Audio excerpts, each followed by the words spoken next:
So, ito mga kamuran, nakagawa na po tayo ng isang platong donut. So, lulutuin na po natin. Ito na po mga kamuran, luto na po ang ating donut. So, ayan. Ito po ang ating donut.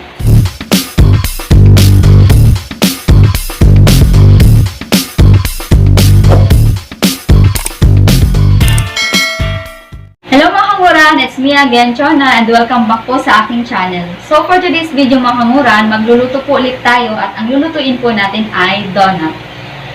And then po, disclaimer lang po, hindi po ako professional cook, so lahat po ng ingredients and procedures ay nanggagaling po sa aking mom. So ano pang iniintay natin mga kamuran? Prepare na natin ang ating ingredients. Tadaan! So ito na mga kamuran, andito na po ang ating mga ingredients. So meron po tayo ditong all-purpose flour. And meron din po tayo ditong egg, itlog. And then, meron din po tayong sugar. White sugar po yan. And then, ang ating pong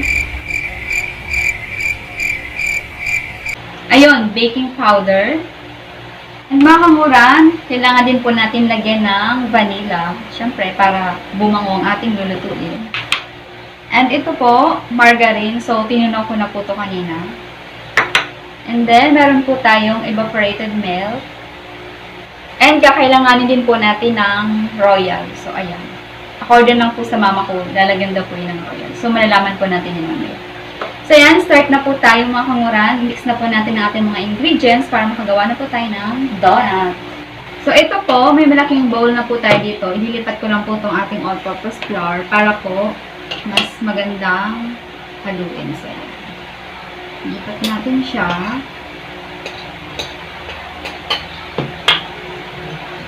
Then, lagyan na po natin ang ating baking powder. So, haluin lang po natin.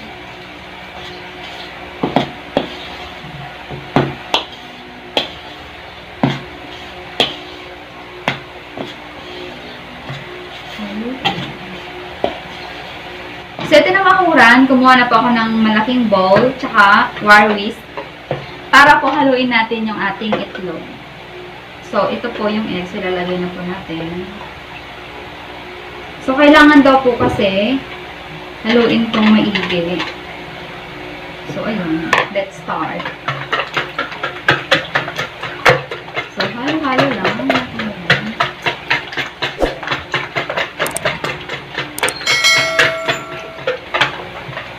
Hindi ko alam kung gaano katagal. Basta, sabi ng aking mother, yung parang pag medyo daw po bumubula na yung itlog. So, yun. Already mixed na siya.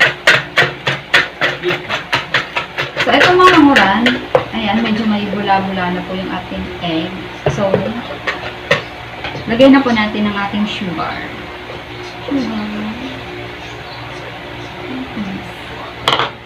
So, ayan, haluin lang din po natin para makunaw ang ating asukal. Mix lang natin.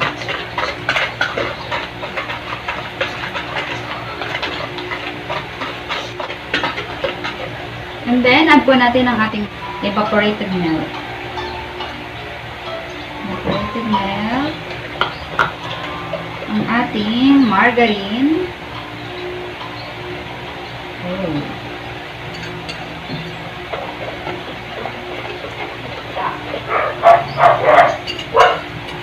And then, ang ating royal. Tansyahin lang po natin mga kamuran. At hindi natin alam kung iyan dapat ang sukat na ilalagay. So, ayan. So, alam niyo naman, ang kinagisnan ko sa amin sa probinsya. So, hindi po uso dun yung mga sukat-sukat ganyan. So, kaya ang sabi ko lagi ng aking mama, tansyahin ko na lang. So, tansyahan lang po tayo dito mga kamuran. Ayan. And then, lagyan po natin ng vanilla. Siyempre, para bumango ang ating donut. So, kahit po a half teaspoon lang.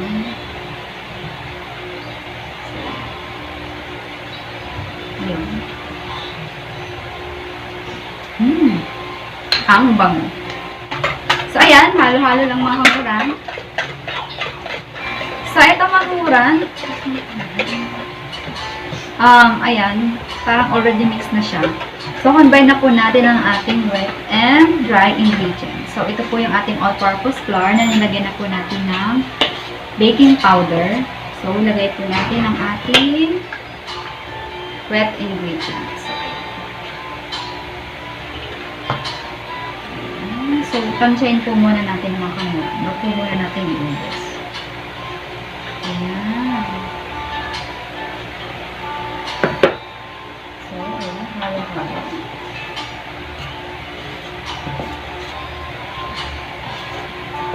At sana magawa po natin ang ating donut.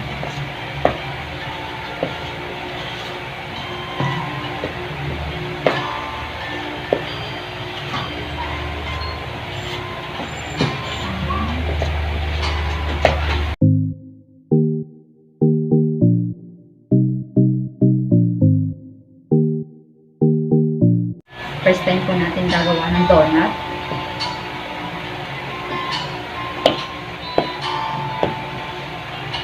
Parang sa pag-ibig yan mga kamuran. Hindi natin kailangan ng suka. Then, add po tayo ulit.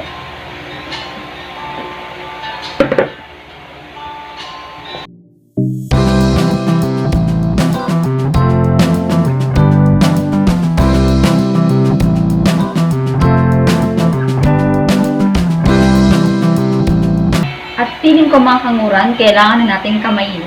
So, hugas lang po ako ng ating kamay. A few inches later. So, ayun mga kanguran, para mas madali po natin haluin. So, kamayin na lang natin. Ayan.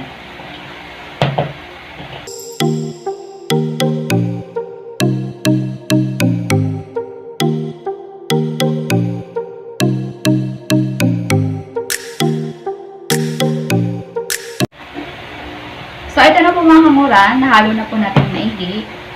So, gagawa na po tayo ng donut. So, ayan, nilagyan ko na po ito ng all-purpose flour para hindi po siya dumikit.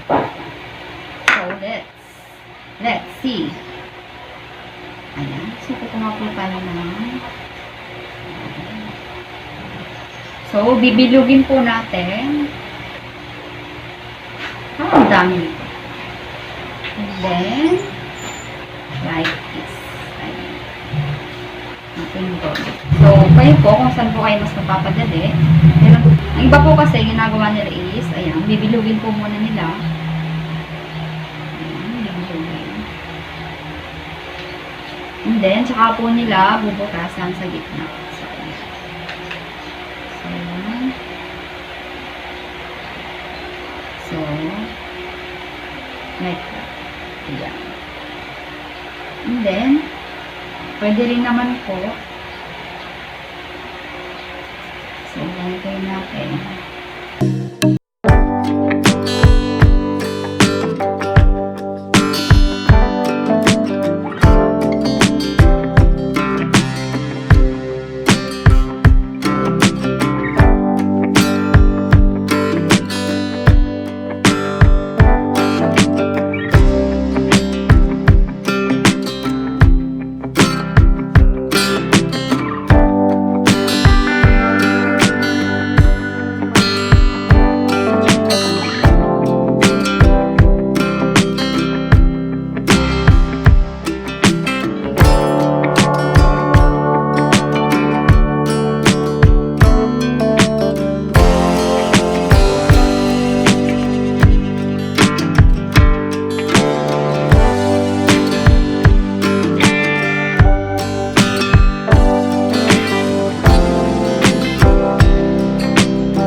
So, ayan mga kanguran. Brown na po yung ating donut. So, maya-maya po, ahulin na po natin yan.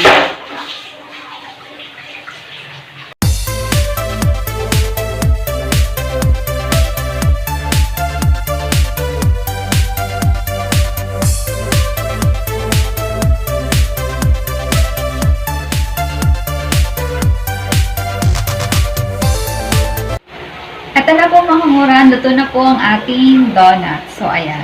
Ito po ang ating donut. So, lagyan natin ng sugar para final.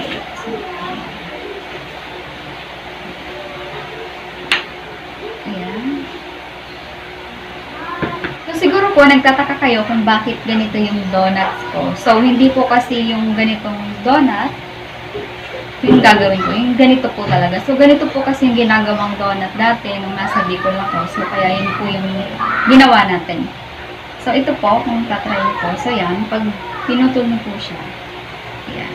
Yan po yung laman. Ayan. So, yung mga kanguran, okay naman po yung aking nagawa o nalutong donut. So, yung nagustuhan niyo po ang aking video about sa paggagawa ng donut, please give us a thumbs up. And mga kanguran, please don't forget to like, share, subscribe, and click nyo na din ang notification bell para ring updated kayo sa mga bagong video na upload ko. See you next time! Bye-bye!